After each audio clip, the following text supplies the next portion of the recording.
Ladies and gentlemen, hold on to your seats, because what went down in that courtroom today makes every Netflix crime doc you've ever binged look like a Disney movie. Picture this. King Von's murder case finally reaches explosive climax. The air thick with tension, the crowd packed like sardines, and then boom, the judge drops the kind of verdict that makes history books and internet memes in the same breath. Death penalty. Yeah, you heard me. Death penalty. And while the room gasps, while Von's family breaks down in tears, who's sitting there with the most unsettling smirk you've ever seen? Lil Durk himself. Cool as a cucumber, like he's just won a Grammy. But here's what's really got people's blood boiling. Was this justice served or masterclass in courtroom theater? Because trust me, the whispers aren't stopping. Was the trial really about finding the truth? Or was it about making a headline so big it could drown out every other scandal swirling around? And most importantly, what does that smug little grin on Durk's face really mean?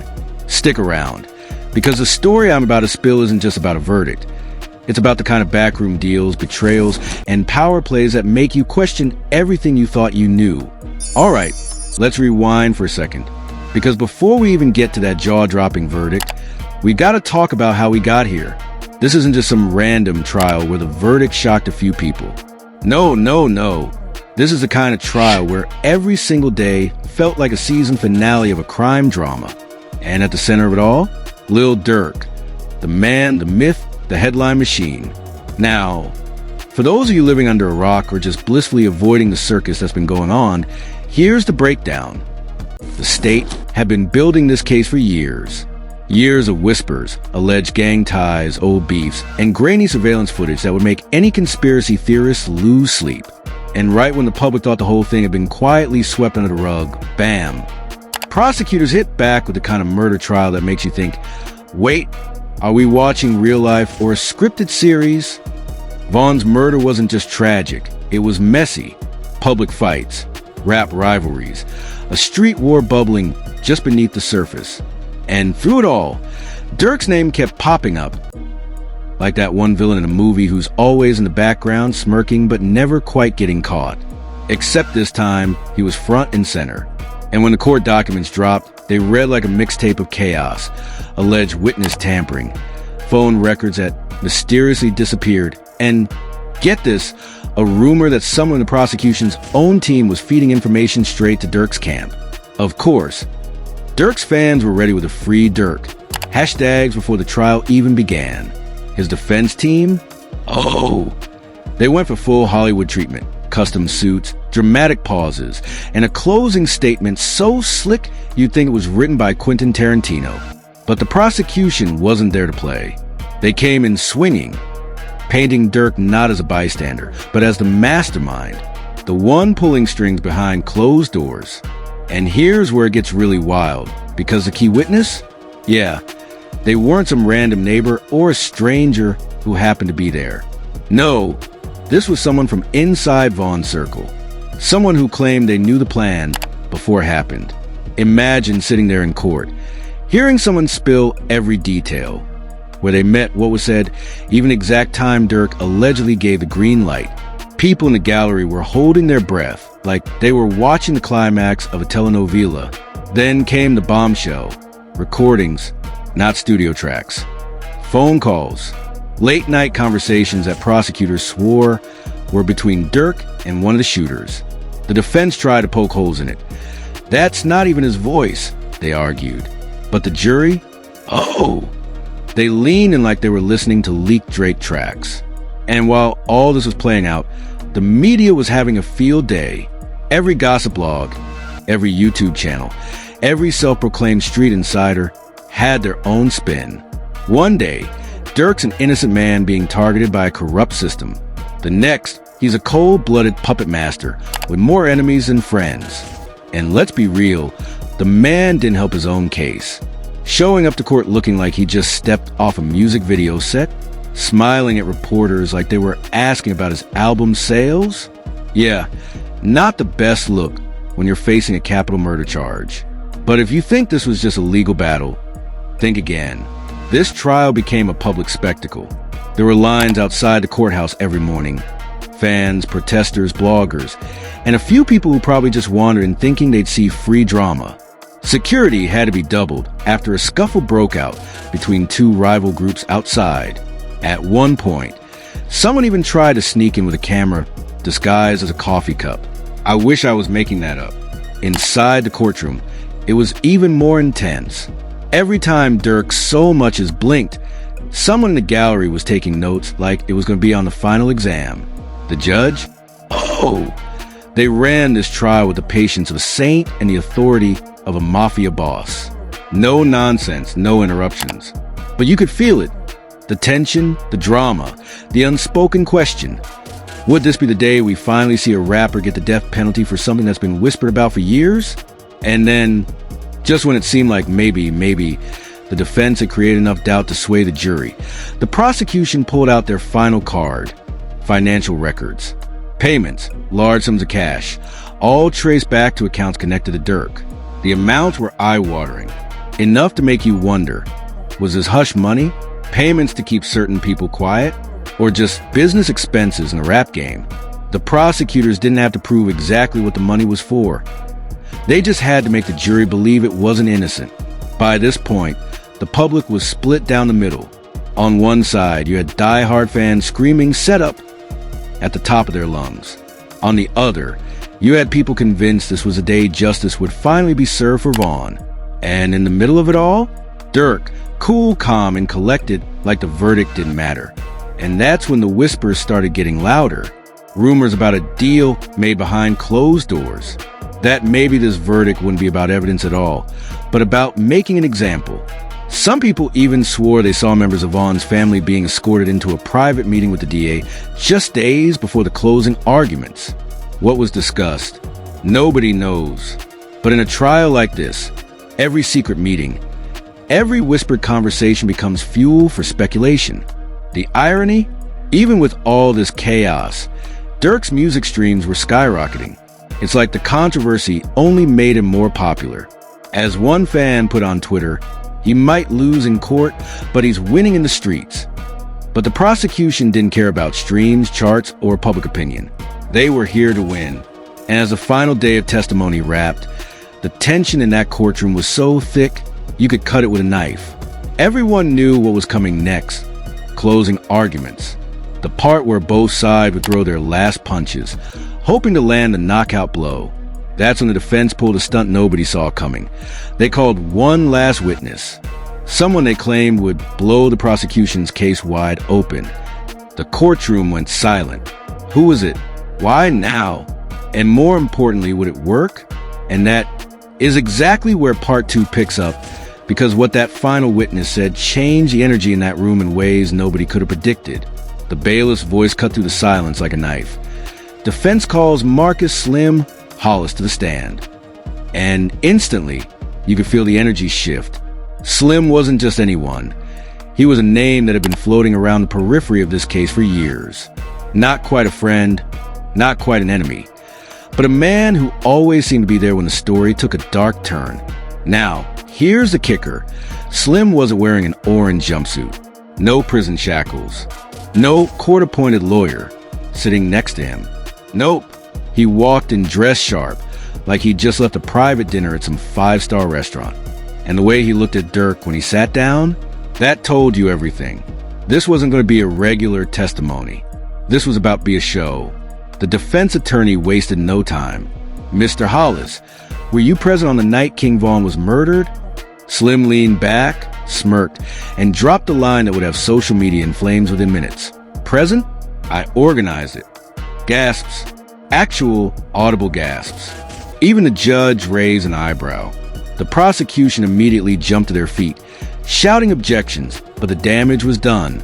The jury had heard it, and Slim wasn't finished. He went on to claim that Durk had nothing to do with it, that the whole plan was his, born out of a personal vendetta against Vaughn. According to Slim, Durk wasn't even in the same city that night. And here's where the sarcasm in my voice is fully intentional. Because if you believe that, I've got a bridge to sell you.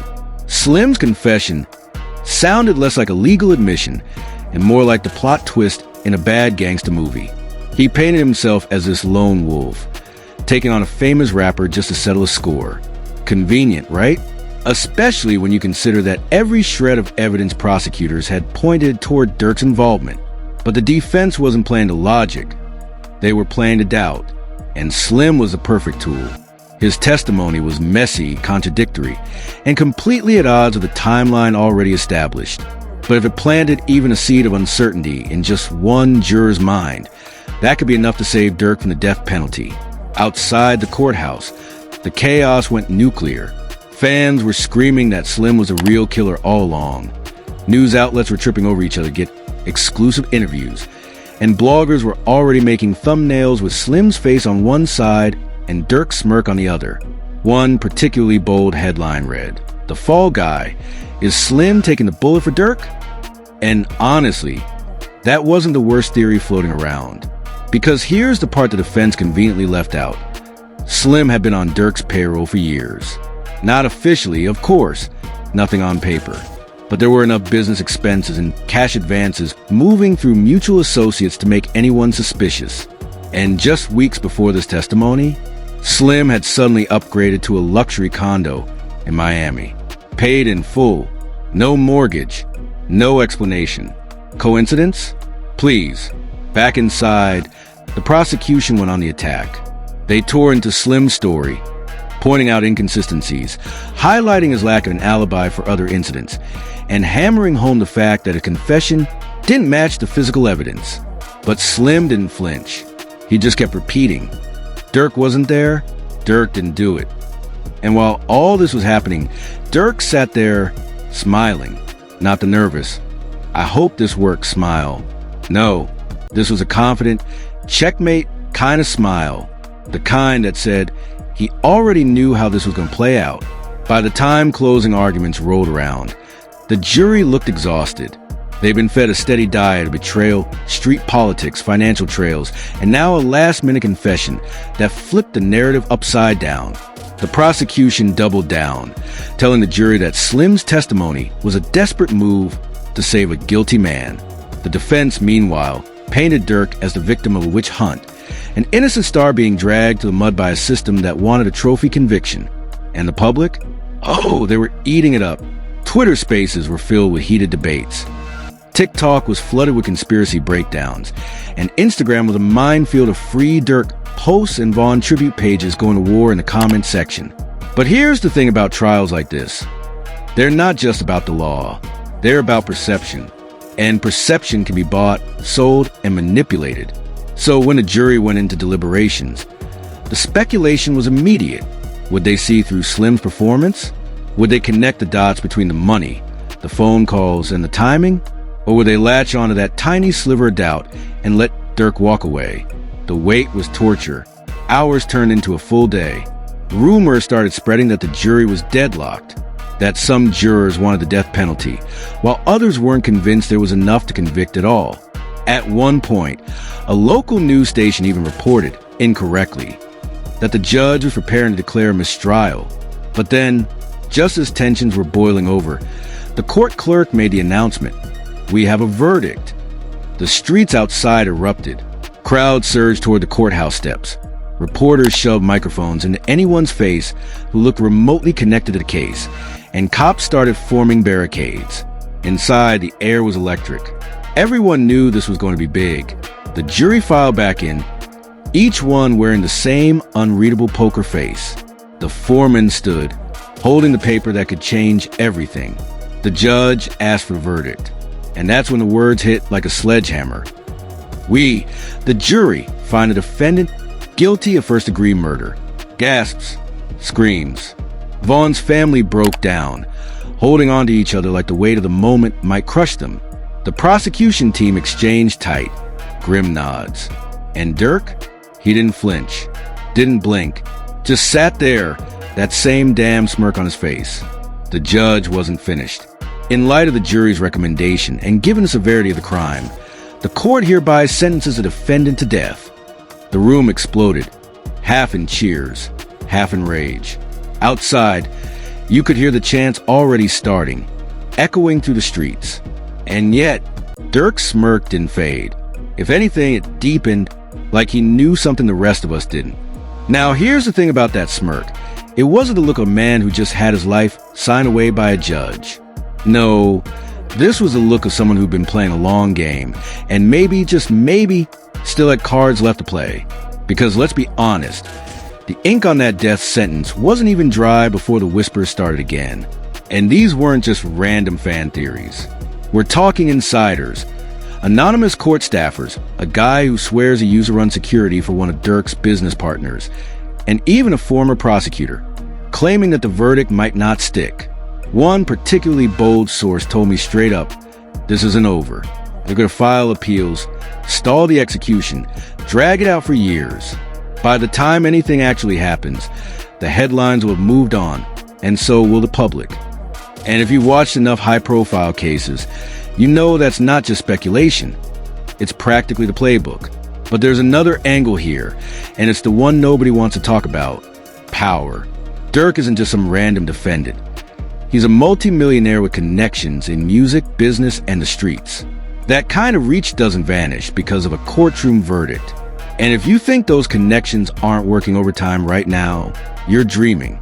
Already, the online narrative was shifting. Less than 24 hours after sentencing, hashtags like #JusticeForDurk were trending, pushed not just by fans, but by other artists, influencers, and even a few verified blue-check politicians who suddenly decided this was a wrongful conviction. You think that's organic? Please. That's organized PR, and it's expensive. And here's where things get downright cinematic. Reports started surfacing that a key piece of evidence used to secure the conviction might have been fabricated. Not the phone calls, not the financial records, but a surveillance clip the prosecution had claimed placed Durk at a specific location near the crime scene. An anonymous law enforcement source leaked an internal memo suggesting that the timestamp on that footage didn't match the metadata. Translation: someone could have altered the video. If that's true, and I'm not saying it is, but if it's a kind of bombshell that could blow the case wide open on appeal. Meanwhile, inside Cook County Jail, Durk was apparently living nothing like a man waiting to die. Multiple sources claimed he had a private cell, regular visits from people with no official clearance, and, get this, access to a phone line that wasn't being monitored. One guard even told a reporter off the record, "Durk's running more business in here than most people do on the outside." The streets were eating it up. Memes of Durk on the phone in jail with captions like, "Still calling the shots," flooded Instagram. TikTok creators were breaking down the real meaning of his smirk in frame-by-frame analyses, like it was a Zapruder film. And the real kicker? Vaughn's murder wasn't even the only open case with Durk's name in it. Whispers of other unsolved shootings, alleged ties to gang activity, and even money laundering started bubbling up again, almost like someone wanted to focus off this particular conviction and onto the bigger picture. By the end of the week, the public was split into three camps. The believers, convinced Durk was guilty and the death penalty was justice served. The skeptics, sure that the trial was flawed and the conviction a setup. The chaos crew, people who didn't care about the truth. They just wanted the drama to keep going because it was better than anything on Netflix. And let me tell you, all three camps were loud. But while the noise outside was deafening, behind the scenes, the legal machine was already moving. Durk's lawyers filed an immediate appeal, citing newly discovered evidence and procedural errors during the trial. Translation: they're going to throw everything at the wall and see what sticks. Vaughn's family, on the other hand, wasn't backing down. In emotional press conferences, they vowed to fight against any attempt to overturn the sentence. "We've waited years for this day," Vaughn's sister said, tears streaming down her face. He's not going to smile his way out of this. Yet even as they spoke, rumors swirled that some members of Vaughn's extended circle were being quietly approached with settlement offers to drop certain civil actions tied to the case. If true, that's not just shady, it's straight up Machiavellian. And here's where the story takes its darkest twist. There's talk, from more than one source, that Durk SMIRKS wasn't about confidence in his legal appeal at all. Some believe he knows something about Vaughn's murder that never made it into the trial. Something that, if it came out, could destroy more than just his own case. We're talking names. Big names. People with too much to lose if he ever decided to talk. Think about it. Why would a man facing death look like he's already won? Maybe because he knows if he goes down, he's not going alone. As I dug deeper, one detail kept popping up in whispers and leaked messages. A mysterious meeting, just days before the verdict, between Durk's inner circle and a man believed to be a high-ranking official with ties to both law enforcement and the music industry. What was discussed? Nobody knows for sure. But in a case where every move is calculated, you have to wonder, was that smirk Durk's way of telling us this is just the opening act? Because if history has taught us anything, it's this. In the intersection of fame, crime, and money, justice is rarely the final word. There are always deals to be made, skeletons to keep buried, and legacies to protect. And maybe, just maybe, that's why Lil Durk could stare down a death sentence and smile. So here we are, folks. A guilty verdict, a death sentence, and one smirk that might just be louder than the judge's gavel. You can call it arrogance. You can call it defiance. You can even call it the face of a man who knows exactly how this game is played and exactly how to keep playing it. Because let's be real, this case isn't over. Appeals are already in motion. Rumors of tampered evidence are spreading faster than TikTok trends. And there are way too many powerful people circling this story for it to just fade away. If anything, this might just be season one of a much bigger saga. But now I've got to throw the question back at you. Was justice actually served here? Or was this whole trial just another piece of performance art in the never-ending circus of fame and crime? Is Lil Durk really guilty? Or is he the perfect scapegoat in a story that's got more layers than an onion grown in a conspiracy garden? And here's the real kicker. If Durk somehow walks away from this on appeal, what message does that send? That money and influence can outplay the law? Or that the truth is never as simple as the headlines want you to believe? Drop your thoughts in the comments, because I'm not just looking for yes or no here. I want the full breakdown, the theories, the hot takes, the wild speculation. You know we read every single one. And if you want to keep getting the unfiltered truth the mainstream won't touch, make sure you hit that like button, smash subscribe, and ring the notification bell so you don't miss the next bombshell. This is Celebrity Press. And trust me, the next twist is already on its way.